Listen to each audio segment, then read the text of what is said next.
मंगल मैत्री to all of you. आज हम लोग रिवीजन स्टार्ट करने वाले हैं चैप्टर नंबर 1 सॉलिड स्टेट, जहां पर हम लोग पढ़ेंगे rank and density of unit cell. सबसे पहले हम लोग फाइंड आउट करते हैं रैंक किस तरीके से निकालेंगे यूनिट सेल के लिए, उसके बाद हम लोग डेंसिटी का फॉर्मूला पढ़ने वाले हैं। सबसे पहले हम लोग बात करेंगे सिंपल क्यूबिक यूनिट सेल की। अगर हम लोग बात करते हैं सिंपल क्यूबिक यूनिट सेल, तो आपने ध्यान रखना है यूनिट सेल के अंदर 8 कॉर्नर हर यूनिट सेल में कॉमन होंगे, चाहे वो एफसीसी हो, चाहे बीसीसी हो, चाहे ईसीसी हो। 8 कॉर्नर सब यूनिट सेल के अंदर कॉमन होंगे, बस जहां जहां डिफरेंस आएगा वहां वहां हम लोग उसको डिनोट करते हुए चलेंगे। अगर बात करते हैं सिंपल क्यूबिक यूनिट सेल की, तो हमें सबसे पहले क्या करना है, एक एटम, मैंने कहा यहाँ पर 8 कॉर्नर है, एक एटम का कॉन्ट्रीब्यूशन लेके चलना है कि कितना होता है। यहां पर हम लोग लिखेंगे कॉन्ट्रीब्यूशन ऑफ 1 एटम, एक एटम का कॉन्ट्रीब्यूशन कितना होता है।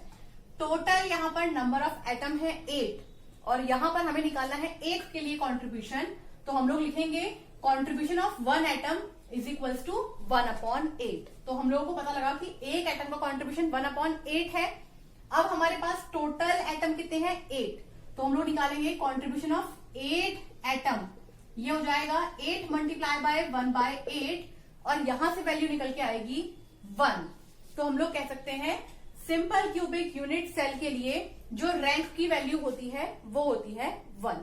अब हम लोग बात करते हैं हमारे नेक्स्ट यूनिट सेल की, जो कि रहेगा हमारा एफसीसी यूनिट सेल।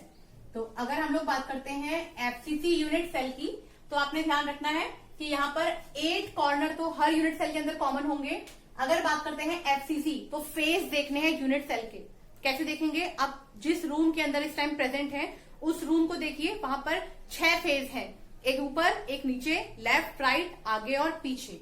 तो हम लोग बिल्कुल उसी तरीके से यहाँ पर 6 एटम प्रेजेंट करेंगे। अब हम लोगों को स्टार्टिंग बिल्कुल वहीं से करनी है जहां से सिंपल क्यूबिक यूनिट सेल निकाला था, क्योंकि 8 एटम कॉमन है तो उनको बार बार रिपीट ना लिख करके हम लोग एक ही बार मेंशन कर रहे हैं। ये हो गया सिंपल क्यूबिक यूनिट सेल के लिए। अब हमें निकालने हैं कि 6 फेज पर जो 6 एटम है उनका कॉन्ट्रीब्यूशन कितना है। तो निकालते हैं कॉन्ट्रीब्यूशन ऑफ 6 एटम। आपने ध्यान रखना है जब भी कभी फेज के ऊपर कोई एटम होता है तो आधा एटम बाहर होगा, आधा एटम अंदर होगा।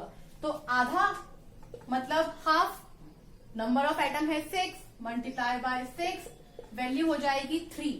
सिंपल क्यूबिक यूनिट सेल के लिए क्योंकि हमने एक ही वैल्यू फाइंड आउट की थी तो इसलिए सिंपल आंसर आया था 1। लेकिन एफसीसी की अगर हम लोग बात करते हैं रैंक की, तो वो वैल्यू हो जाएगी 1 + 3 यानी कि 4। तो एफसीसी के लिए रैंक की वैल्यू होती है 4। अब हम लोग बात करेंगे हमारे नेक्स्ट टॉपिक की, जो कि रहेगा बीसीसी स्ट्रक्चर। अगर हम लोग बात करेंगे बीसीसी यानी कि body centred cubic unit cell की, तो नाम बता रहा है बॉडी सेंटर्ड, मतलब बॉडी के सेंटर पे सिर्फ एक एटम होगा।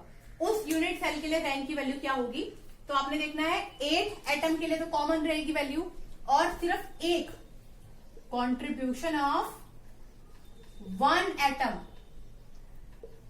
इन यूनिट सेल। यूनिट सेल के अंदर जो एटम है उसका कॉन्ट्रीब्यूशन कितना है, क्योंकि ये एटम यूनिट सेल के बिल्कुल बीच में प्रेजेंट है तो इसका कंप्लीट कॉन्ट्रीब्यूशन हो जाएगा 1।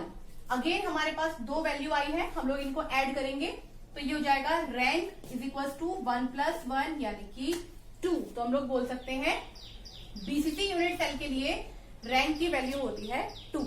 ऐसे ही अगर हम लोग बात करते हैं ईसीसी यानी कि end centred cubic unit cell, तो एंड सेंटर्ड के लिए डायग्राम कुछ इस तरीके से बनेगा।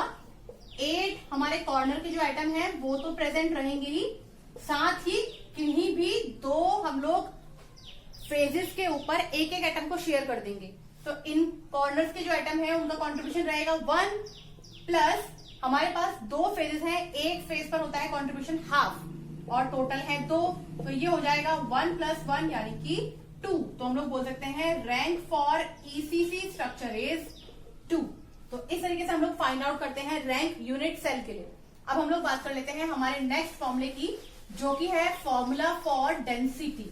अगर हम लोग बात करते हैं डेंसिटी के फॉर्मूले की, तो डेंसिटी को हम लोग डिनोट करते हैं रो से।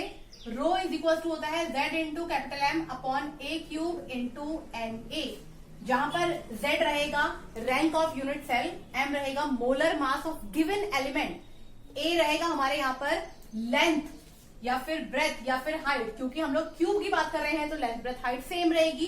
तो इन तीनों पैरामीटर में से कोई भी एक पैरामीटर यहाँ पर A हो सकता है। A क्यूब का मतलब यहाँ पर वॉल्यूम से हो जाएगा कि क्यूब का वॉल्यूम कितना है, और Na होता है हमारा एवोगैड्रो नंबर, वैल्यू होती है 6.022 10 to the power 23। इन सभी टॉपिक्स के ऊपर हमारे बोर्ड एग्जाम्स में बार बार हर साल क्वेश्चन पूछे जाते हैं, इसीलिए इन टॉपिक्स का रिवीजन भी बहुत इंपॉर्टेंट है। तो आज के लिए इतना ही, थैंक यू।